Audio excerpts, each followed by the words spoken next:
कि आपको जब पड़ोसी का दर्द अपना दर्द लगने लगेगा तो ये आप समझ लेना बहुत जल्दी पूरे विश्व की मानवता बचने वाली और शांति बचने वाली।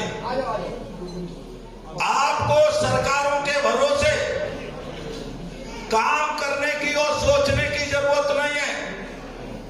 मैं बड़ा साफ साफ कह रहा हूं, चाहे सरकार किसी की हो, नेता कोई हो, लेकिन ये समझ लो वह सब सेकुलर के ठेकेदार हैं।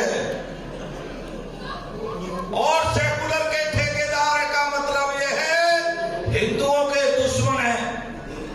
ये बात मैं इसलिए कह रहा हूं, अभी मेरे उत्तराखंड के प्रदेश अध्यक्ष ने आपके सामने थोड़ा इंगित किया। 2020 में हरिद्वार में धर्म संसद हुई, संयोग से मैं उसकी अध्यक्षता कर रहा था और संसद ठीक ठाक संपन्न हो गई और ठीक ठाक संपन्न होने के बाद बिना विवाद के 5 दिन बाद दिल्ली का मीडिया हरिद्वार दौड़ा और उन्होंने कहा महाराज आप लोगों ने क्या कह दिया। हमने कहा भाई क्या कह दिया, हमने जो कहा है वो दोबारा दोहराने को हम तैयार हैं। और मैंने कहा मैं अध्यक्ष हूं, अध्यक्ष के नाते सारे संसद की जिम्मेदारी मैं स्वयं लेता हूं और उसकी जो कार्रवाई होगी मैं उसके लिए तैयार हूं। आप आश्चर्य करेंगे, पूरे देश का मीडिया और भारत के 76 वकील जिनकी फीस लगभग 1 करोड़ रुपए है और 35 मुस्लिम राष्ट्र एक साथ इकट्ठे हुए और भारत के प्रधानमंत्री को चिट्ठी लिखी कि धर्म संसद के लोगों के खिलाफ कार्रवाई की जाए। आप कल्पना खुद कर लीजिए, 76 वकील जो 1 करोड़ रुपए लेते हैं उनमें हिंदू भी थे। ध्यान रखना इस बात को, उसमें हिंदू भी थे जिनको केवल पैसा चाहिए और वो संतों के खिलाफ रिट लेकर के सुप्रीम कोर्ट गए। सुप्रीम कोर्ट का हम धन्यवाद देते हैं, उन्होंने अपने ज्ञान का वास्तव में प्रमाण प्रस्तुत किया और उन्होंने कहा हमको ये बताओ इस धर्म संसद में के कारण से कोई एक आदमी मारा गया क्या? बोले नहीं मारा गया। बोले पूरे विश्व में कहीं एक दंगा हुआ क्या? बोले नहीं हुआ। बोले फिर कार्रवाई किस आधार पर चाहते हो? तो सुप्रीम कोर्ट को तो ज्ञान हो गया लेकिन हमारी सरकार को नहीं हुआ। जिस सरकार के लिए हमने जब से बचपन हमने संभाला, हमने हिंदू हिंदू का गीत गाया और हिंदू के लिए सर्वस्व करने के लिए हमने जीवन का एक एक कण लगाया और भारत के जो आज बड़े बड़े पदों पर बैठे हैं वो मुझे पहले से जानते हैं, उन्हें बताने की मुझे जरूरत नहीं है। लेकिन आनन फानन में बिना विचार किए हुए उन्होंने एफआईआर का आदेश कर दिया और एफआईआर सबके खिलाफ 9 लोगों के खिलाफ हुई।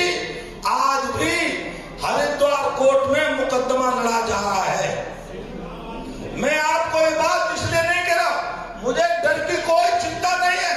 सारी जिंदगी राम जन्मभूमि आंदोलन ताला खुलने का पहला आंदोलन था, उस आंदोलन का प्रत्यक्ष गवाह साक्षी और उस आंदोलन में अग्रणी भूमिका निभाने वाला एक संत आपके सामने खड़ा है। मैं सौभाग्यशाली हूं कि राम मंदिर बना।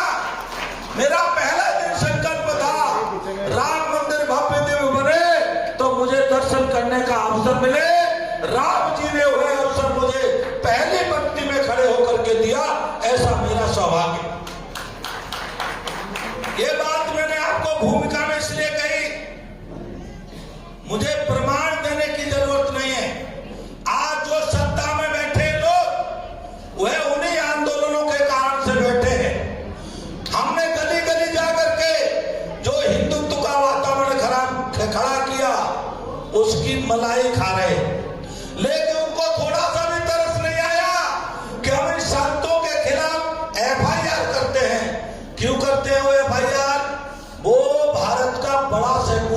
चाहते हैं।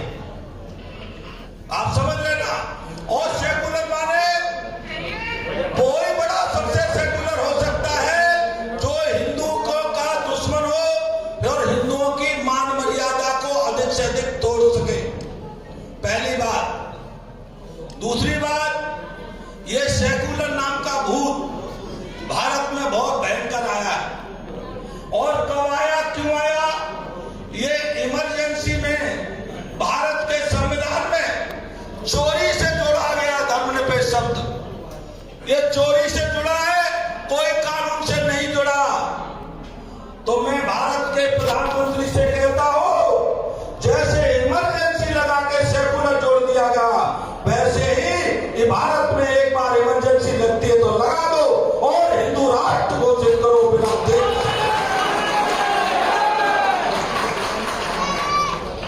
भाई सीधा सा है, जैसा काम होता है वैसे इसको खत्म करना पड़ता है।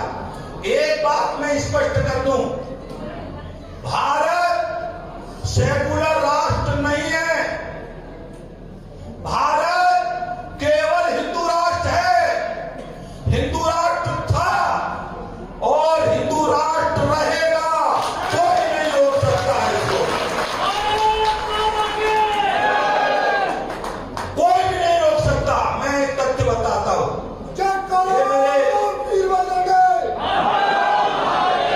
मैं एक तथ्य बताता हूं, आप सब भी सहमत होंगे और बताना सब में जाओ। गांव में 1947 में डिवाइडिंग हुआ, 1947 में देश स्वतंत्र नहीं हुआ। देश के नेता झूठ बोलते हैं, पार्टी कुछ भी हो, मैं किसी पार्टी और नेता को एक को दोषी नहीं मानता, लेकिन लगातार आपको झूठ पढ़ाया जा रहा है।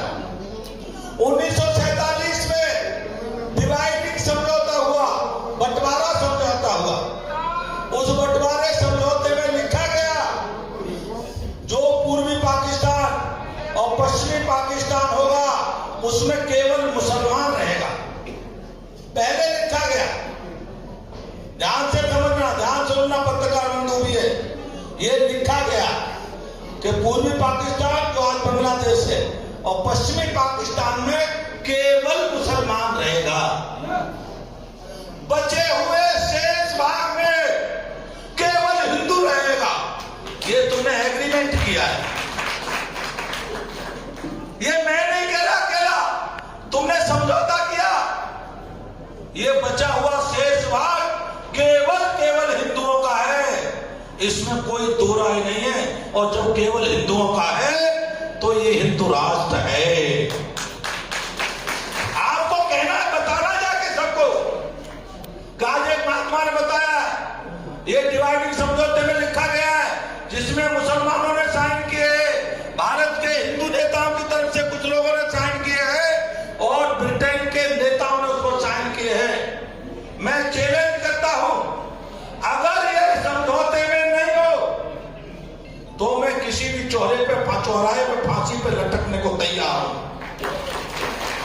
आप इतना बड़ा झूठ बोलते हो देश के साथ कितनी बड़ी गद्दारी और खिलवाड़ है।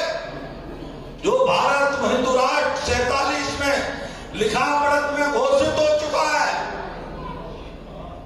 उसको आप सेकुलर राष्ट्र कह करके अपमानित करते हो, यहां के लोगों को अपमानित करते हो। मैं आपके द्वारा एक बात धर्म संसद के द्वारा कह देना चाहता हूं और वो ये बात कहना चाहता हूं, जब खेत में कोई बंटवारा हो जाता है, खेत की मैल पड़ जाती है। आप सब लोग गांव के लोग हैं और कहीं मेड़ में बंटवारा होने के बाद अगर पड़ोसी मेड़ वाला दूसरे खेत में घुस जाए या मेड़ तोड़ के मेड़ बढ़ा दे तो आप क्या करते हो? बोलो।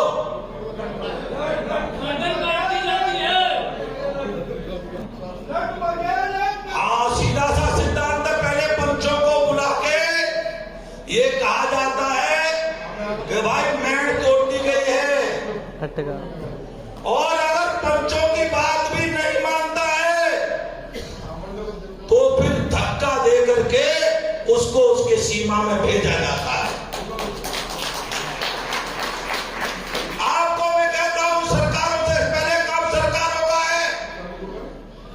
कि पाकिस्तान के बांग्लादेश के लोगों को भारत में रहने का कोई अधिकार नहीं है।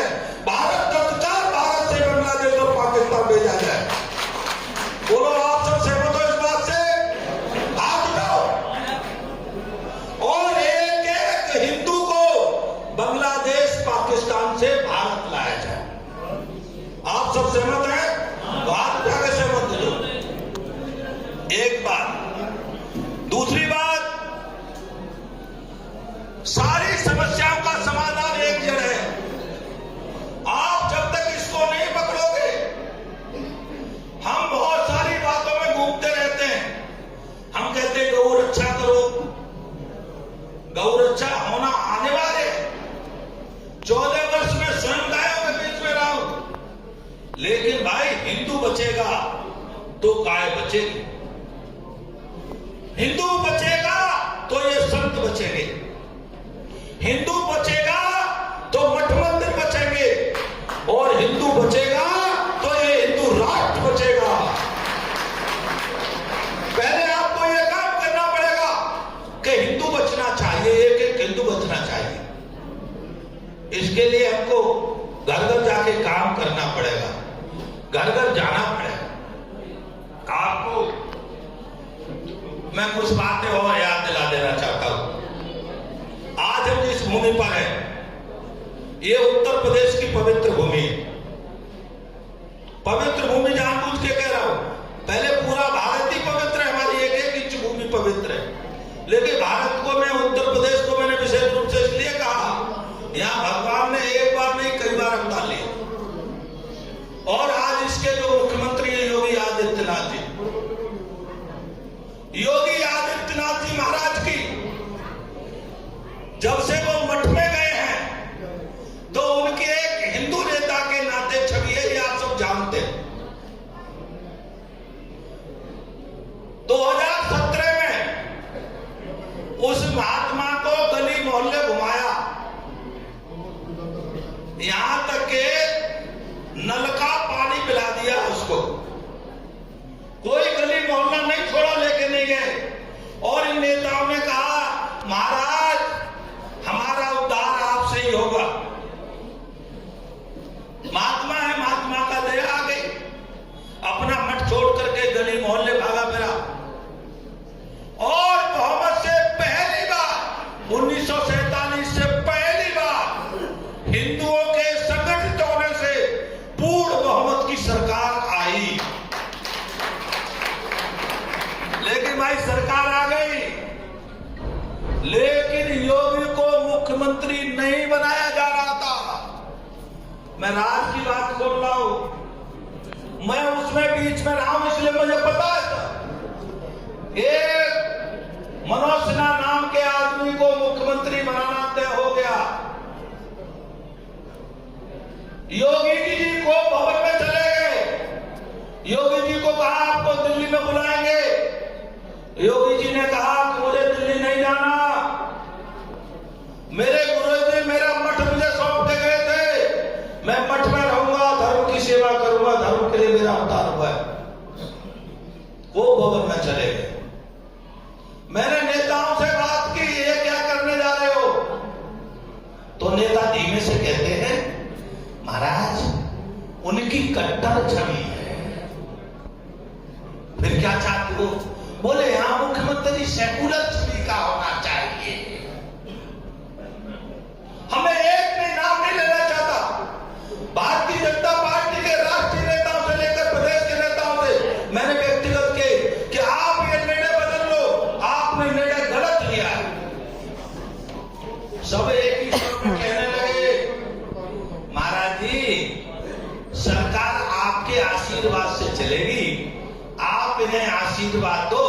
अब तो निर्णय हो चुका है, निर्णय नहीं बदला जा सकता। अच्छा, पत्रकारों से कहा मैंने, तो पत्रकारों ने कहा महाराज कोई फायदा नहीं है। मनोज सिन्हा का स्वागत हो चुका है सब जगह, प्रोटोकॉल मिल चुका है। मैंने सोचा साधु होकर के अंतिम समय तक कुछ करना चाहिए धर्म में। मैंने पत्रकारों से 3 जगह कहा,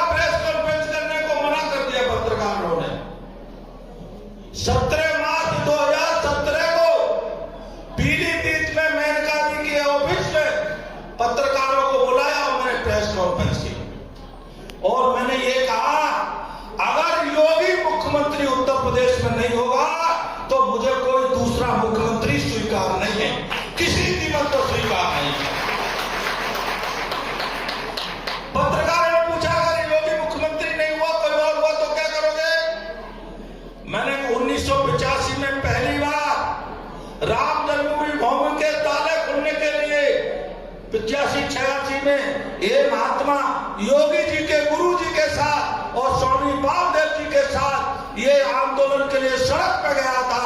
अब एक दूसरे आंदोलन के लिए ये महात्मा द्वारा हिंदू को बचाने के लिए सड़क पर जाएगा।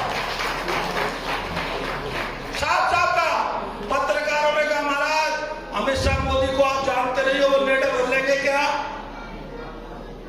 मैंने कहा अमित शाह और मोदी निर्णय जरूर बदलेंगे, क्योंकि उनका भविष्य केवल योगी जी पे टिका है, अगर उनको समझ में आ गया। आज आप देख रहे हैं ना, अगर योगी उत्तर प्रदेश के मुख्यमंत्री नहीं होते तो आपका लक्ष्मी नगर दंगा में कूदता होता। ये बात मैं क्यों कह रहा हूं? 2012 में मैं पहली धर्म संसद करने के लिए लक्ष्मीनगर जिले में आया था। उस जगह का नाम है देवबंद।